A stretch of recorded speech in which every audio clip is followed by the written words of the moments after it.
maalin wanaagsan walaalaha ku xiran boggan meel walba maqalkayga idinka soo gaaraya waa barnaamijkeennii codka Oblasin by Soomaali. Alaba barnaamijkan waxaan kaga hadalnaa arrimaha ganacsiga khaasatan online-ka iyo faa'iidadiisa. Waa qaybtii 12aad ee season 2. waxaad wareysigan iyo wareysiyadii hore aad ka heli kartaan kanaalka Maariyo Xuseen, sidoo kale waxaad naga dhageysanaysaan adeega podcast-iga. Maanta waxay la joogtay Foosiye Cumar oo si gaar ah inoogu casuuman podcast-igan. Sharaf weyn ayay ii tahay inay igala soo qayb gasho barnaamijka podcast-iga. Sidoo kale inay nooga faa'iideyso waqtigeeda qaaliga fursadaha ay ka heshay online-ka iyo guulaha ka xaqiijisay. Foosiye waa ganacsato online-ka ka samaysa dhaqaale iyadoo gurigeeda joogta. waa hooyo soo bandhigtay dadaalo badan waxayna ka howlgashaa ilaa 204 wadan. Tiimkeeduna wuxuu gaarayaa ama gaaray 11 wadan. ugu horeyn ku soo dhow walaashay codka Oblasin by Soomaali. mahadsan tahay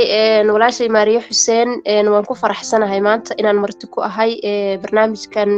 looga hadlayo ganacsiga online. waad mahadsantahay walaashay Foosiye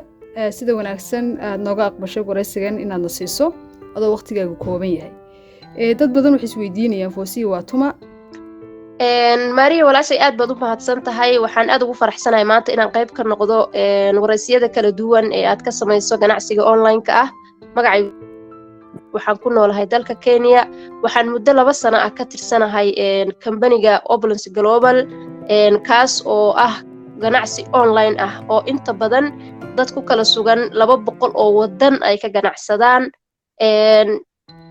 company-gan marka waxyaabaha aan ku doortay iyo ganacsiga online-ka waxa kamid ahaa waxaan ahaa marka hore hooyo shaqaysa oo 8 aroornimo ilaa iyo 5 galabnimo laba caruur haysata sidaa darteed aan fursad raadinaya ayaan arkay ganacsiga online-ka ah waana ku biiray sidaas ayaan hadda uga shaqaystaa. waxyaabo kala duwan alxamdulillah oo aan ka helana way jiraan. maasha Allah waxaan rajeynayaa Foosiye inaad wax badan ka ogaateen. maadaama aynu ku wada sheekaysanayno horumarada ka jira online-ka iyo faa'iidooyinka faraha badan ee ku duugan waqtigan haddii ay noqon lahayd xag ganacsi haddii ay noqon lahayd xag waxbarashaba qof walba wuxuu danaynayaa inuu horumar ballaaran ka sameeyo online-ka siyaabo kala duwan. sidee looga faa'iideysan karaa suuqa online-ka maadaama horumarku uu aad u tiro badanayo waqtigan ee hadda ku jirno? waa mahadsan tahay Maariya. horta dunida maanta aan joogno waxaad moodaa ganacsigii traditionalka ahaa ama soo jireenka ahaa si uu u yara adkaanayo oo dadkuna ay ka gudbayaan iyo waxyaabaha la xiriira internetka iyo satellite-ka ay aad dunida ugu soo kordhayaan. sidaa darteed fursaduhu maalinba maalinta ka dambaysa way sii bedelayaan. ganacsiga online-ka marka qofkii wax fara badan oo uu uga baahan yahay ma lahan. waxaa looga faa'iideysan karaa marka qof kasta oo internet haysta telephone smart ana haysta wuxuu awood u yeelanayaa dunida meel kasta uu ka joogo ilaahu tuulan Allah ka dhigay inuu ka ganacsan karo. waxyaabo kala duwan buu marka uga faa'iideysan karaa ganacsiyo kala duwanna waa ku geli karaa. tusaale hadda aniga haddaan usoo qaato Kenyaan joogaa company-ga aan ka ganacsadana wuxuu degan yahay Canada. saas oo ay tahayna 200 oo wadan baan alaabtayda u iibgeeyaa oo Kenya ay ka kow tahay Soomaaliya ay ku jirto iyo wadamo kaleeto. marka qof kasto wuxuu awood u leeyahay maanta inuu ka faa'iideysto ganacsiga online-ka asagoo isticmaalaya qaybaha kala duwan ee social media waayo haddaba waan ku jirnaa Facebook iyo Instagram-ka iyo TikTok iyo marka intay saacado badan halkaas kaaga lumin haayeen qofku wuxuu awoodaa in uu dhaqaale halkaas ka sameeyo noloshiisa dambe iyo mid caruurtiisa anfacaysa. waa horumar ballaaran mudanna inuu qof walba ka faa'iideysto. dad badan waxay isweydiinayaan company-ga Oblens Global muxuu yahay inaad noo sharaxdan jeclaan lahayn.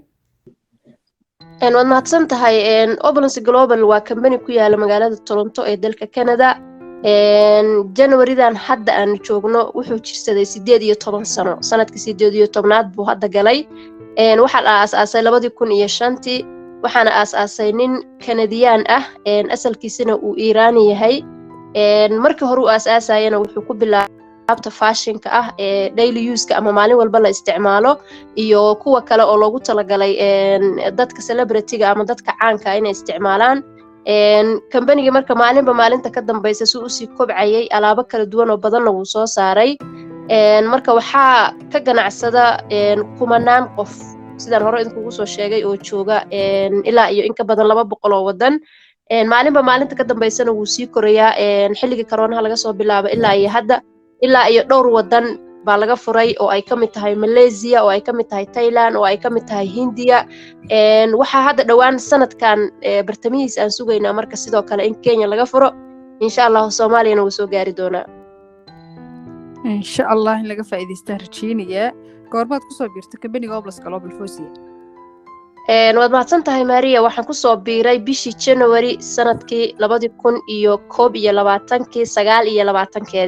29 bishan waxaan u dabaaldegayaa sanad guuradii labaad haddii Alla idmo saad hore u sheegtay xarun weyn ayaa laga daahfuri doonaa Kenya ummadda Soomaaliyeed arrinkaas maxay uga dhigan tahay maadaama ay tahay markii ugu horeysay oo Kenya uu imanayo Company Oblas Global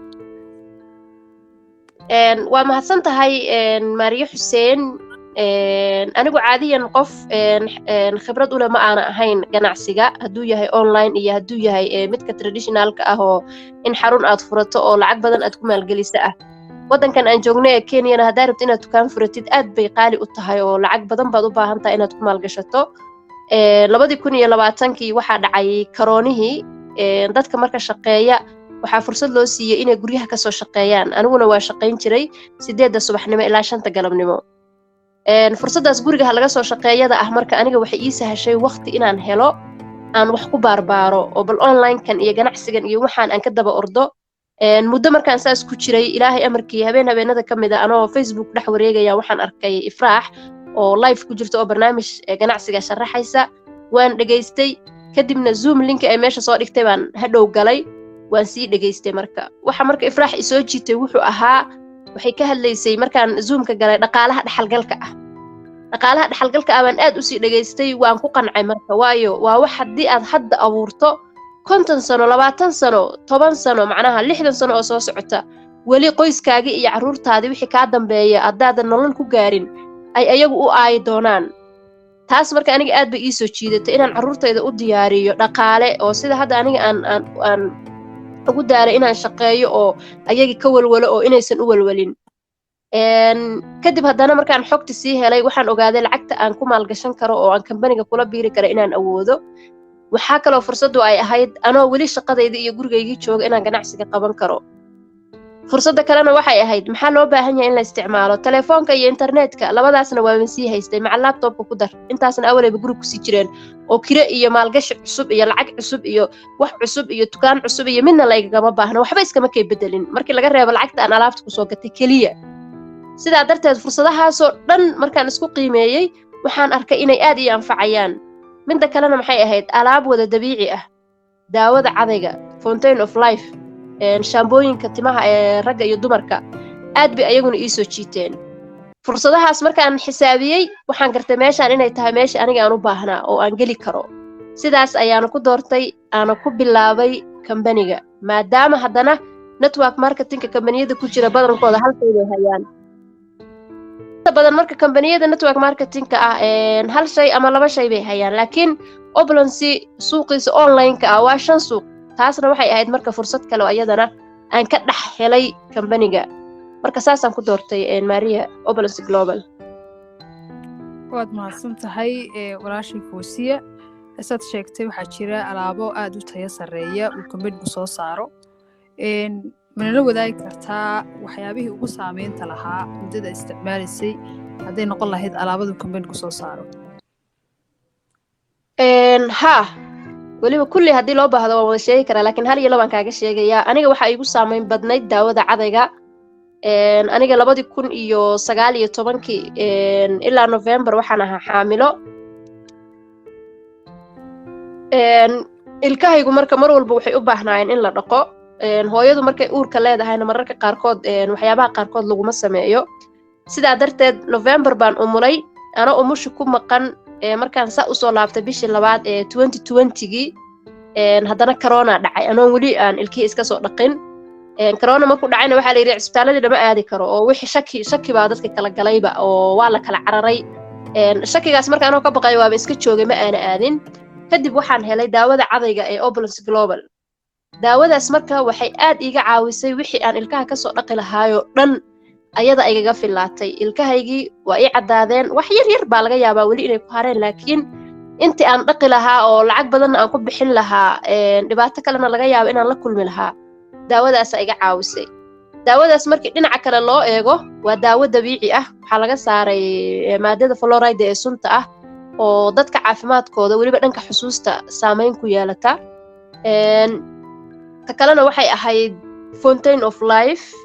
aniga waxaan ogaaday markii hore dadka fiidka seexdo xilli horena soo kaca waan ahaa laakiin waxaan ogaaday hurdada aan seexdo waxba kama jirin fountain of life markaan cabay waxaan ogaaday hurdadeed inay wax iska bedeleen oo anoo fiican aan soo tooso oo subaxi qof fresh ah oo degan inaan soo tooso halka markii hore anoo madaxa i xanuunayo oo daalan aan soo toosi jiray taasay ahayd timaha markii la dhaho vitamin D-ga hadda ka hor igu yaraaday marka timihii baa iga daatay durba marka lama garanin waxaan inuu vitamin D yahay aniga ay dhibayo laakiin marka aan kiniiniga qaatay oo daawadii vitamin D-ga aan qaatay timihii ma soo bixin kadib shaambadaan helay nafaqada iyo shaambadaan isku isticmaalay maasha Allah tabaarakallah timo fiican oo qurux badan oo tuulaha ii soo baxay marka intaasaan kaaga sheegayaa Maria waa alaab aad u tayo sareeyo runtiina dad badan anfacay oo aan ogahay saameyn kala duwan runtii way yeelatay company-ga Oblas Global alaabada kala duwan hadday noqon lahayd health iyo hadday noqon lahayd skin care iyo hadday noqon lahayd ba fashion-ki oo qof walba uu free ku heli karo hadduu company-ga ka mid yahay hadduu customer yahayba kulley dadku waxay isweydiinayaan company-ga Oblas Global maadaama uu ka mid yahay kambaniyada horumarka ballaaran soo kordhiyay waqtigan ee online-ka ku jira muxuu kaga duwan yahay kambaniyada kale lidkiisa wax badan buu kaga duwan yahay waan ku soo sheeka dhaafay hadda 2020 markuu coroonuhu dhacay waxa marxaati laga shaqalaan ku dhacday waxa marxaati laga yahay kambaniyo badan oo jiray oo waaweynaa inay musallafeen waayo ganacsigooda wuxuu ku tiirsanaa adeega maalinlaha ah laakiin Oblas Global taas bedelkeeda dawladda Canada markay isku dayday inay xirto mulkiilaha wuxuu ku yiri waxyaabaha laga maarmaanka ah baan anagu haynaa marka dadkaan bashaqo u haynaa maxaad noo xireysaan dawladdu sida bay isaga dhaaftay sidaa darteed hal qof oo Oblas ku jiray marka galay oo maanta aan meel fiican gaarin malahan sababtoo ah markaad shaambadii hayso daawadii cadaga hayso fountain of life oo dadka coroonaha uu ku dhaco kala caawin jirtay iyo caafimaadkoo dhan wixii oo dhan markii loo fiiriyo Oblas Global wuxuu ahaa 3 sano ee uu coroonaha jiray markii uu aad u kobcay oo wadamo badan laga furay Malaysia laga furay Thailand laga furay Hindiya laga furay ma garatay wax badan buu marka kaga duwan yahay oo maalinta ka dambeysana alaab cusub uu soo saaraa hadda coroonaha jira wuxuu soo saaray spray dabiici ah waad ogeed markuu coroonuhu dhacay dadka waxa la yiri markuu coroonuhu dhacay dadka waxa la yiri isticmaala alcoholada oo marka hore waxyaabo gaar ah loo isticmaali jiray laakiin Oblas wuxuu soo saaray spray dabiici ah oo qofku gacmaha ku dhaqanayo oo ugu yaraan dhowr saacadood haynaysa oo waxba dhibaato u geysanaynin halkaas marka waxa kaaga cad in company-gan uu kobcay halka company-yaal badan oo ka da'weynaa ay xirmeen oo ay musallafeen oo qaarkood ay deen ku nool yihiin maanta sidaan ogahay waxaa tahay hooyo carruur korinaysa dadaalo badanna ku jirta sidoo kalena horumar badan ka samaysay online-ka muddadii ku jirtay sidee bay kugu suurta gashay arrinkaasi waad mahadsan tahay tiimkayga horta waxay kala joogaan hadda ilaa 11 dal waxayna iigu suurta gashay maxaan u baahanahay inaan isticmaalo uma baahna inaan intaan furo qaataan dukaan furo oo 2 saac 3 saac ka laho maadaama aan haysto internet iyo telefoon iyo laptop halkaasaan ganacsigayga ka hormariyey anigoo dadka la wadaagayay alaabta quruxda badan ee dabiiciga aan hayo ganacsiga wanaagsan ee aan hayo waqtigeedeeda waqti ka mid ah ayaan waxaan u sameeyey jadwal sidaasaa marka waxay keentay inaan horumar fiican ka gaaro dhaqaale fiicanna aan ka sameeyo maasha Allah waxaan rajeynayaa inay dad badan gaari doonto farintani kulley suuq online-ka ama company-ga online-kan aan hadda kooda sheekaysanayno dhaqaale laga sameeyaa dad badan waxay isweydiinayaan dhaqaale intee ayaa laga sameyn karaa company-ga Oblas Global maadaama uu ka mid yahay kambaniyada horumarka ballaaran soo kordhiyay muddada kooban uu ku jira suuqa qof kasta wuxuu u baahan yahay markuu rabo inuu meel gaaro inuu waqti iyo jadwal samaysto inta uu waqti qofku geliyo ayuuna dhaqaale ka helaa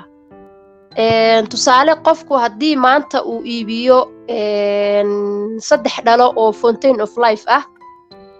waxaa faa'iido u saaran lacag gaaraysa $60 kaba soo qaad marka bishii inaad 10 20 50 inaad iibiso meeqa ku saaran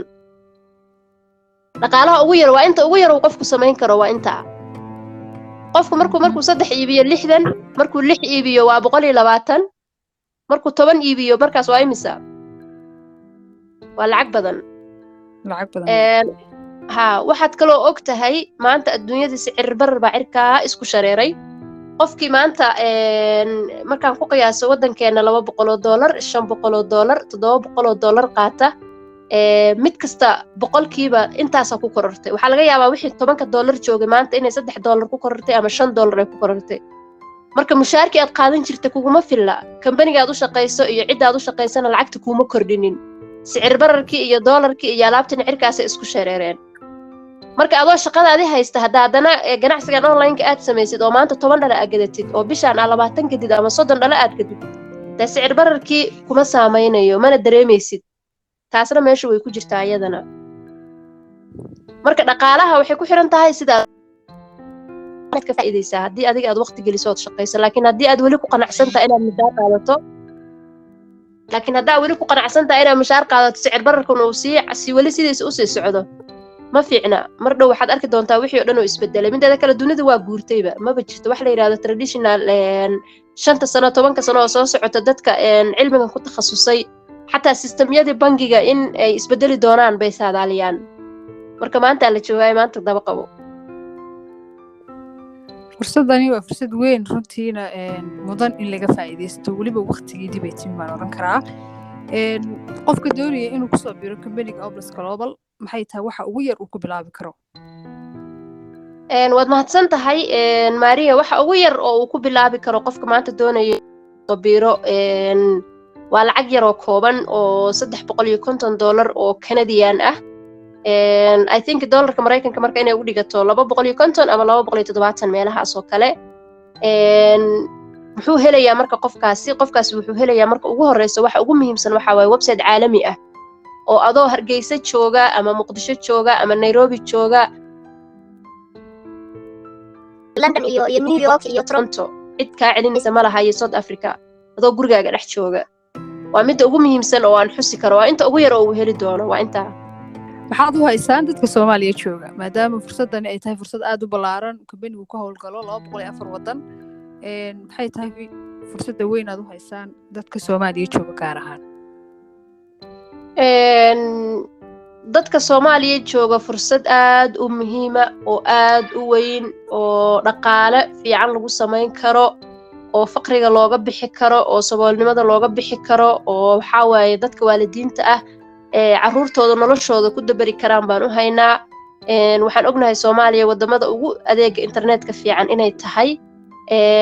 waxaan u haynaa marka fursad ayagoo Muqdisho jooga ama tuulada joogaba ay uga ganacsan karaan 200 oo wadan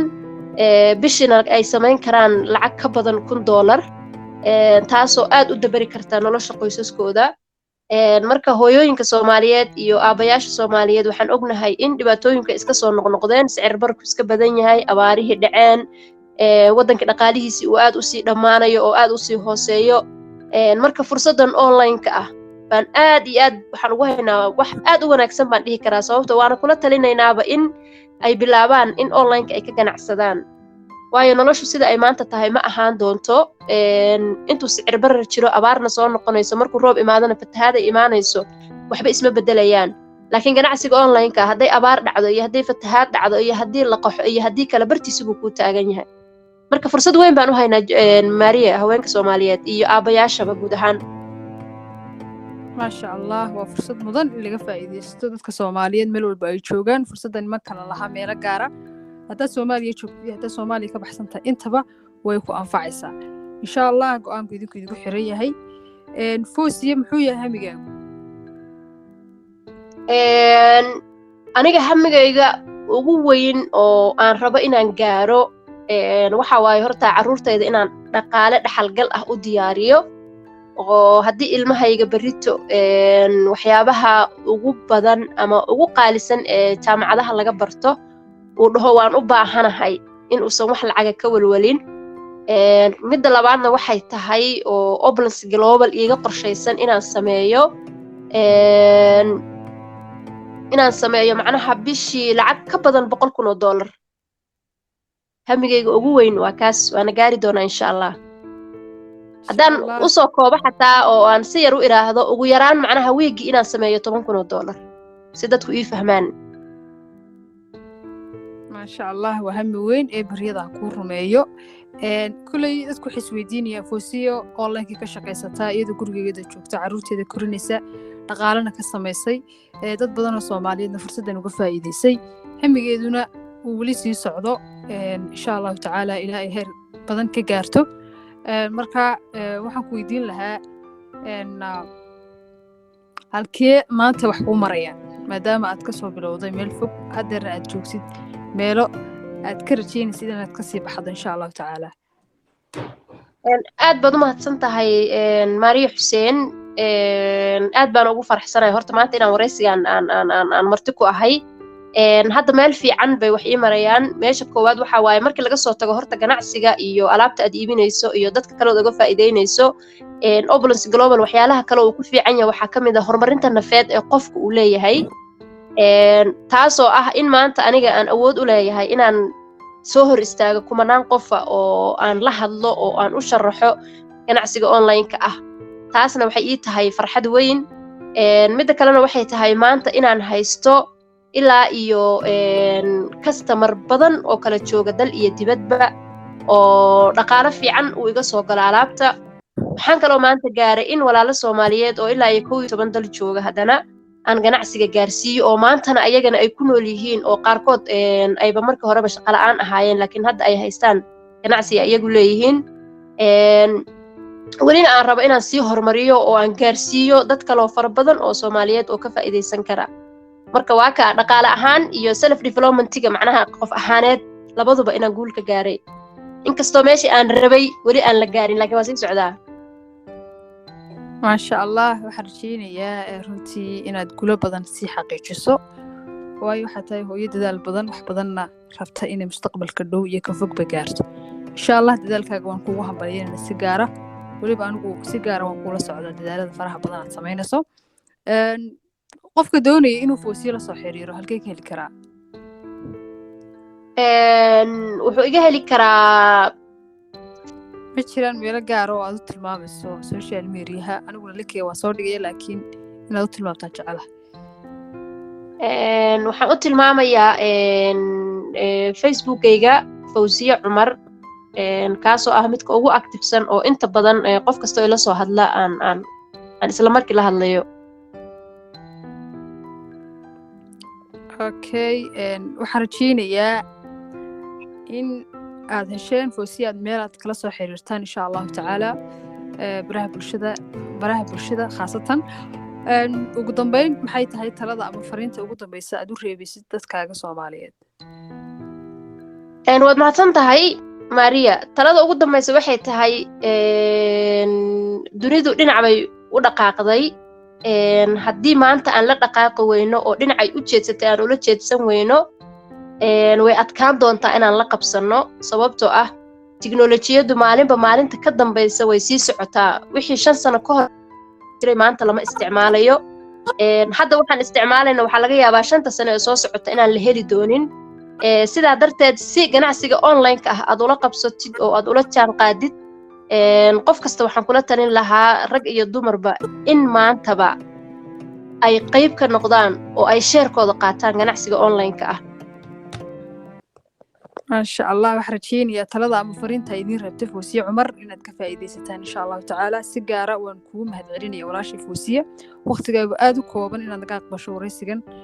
muddada kooban socday inaad uga faa'iideysato dadkaaga Soomaaliyeed fursadaad haleeshay waan kugu mahadnaqaynaa mar koobaad iyo mar labaadba adiga mudan Maariya Xuseen barnaamijkaagan quruxda badan ee dadka lagu dhiirigelinayo aadna awood u yeelatay podcast-igaaga inaad gaarsiisid isla markaana ay ka faa'iideystaan walaalo badan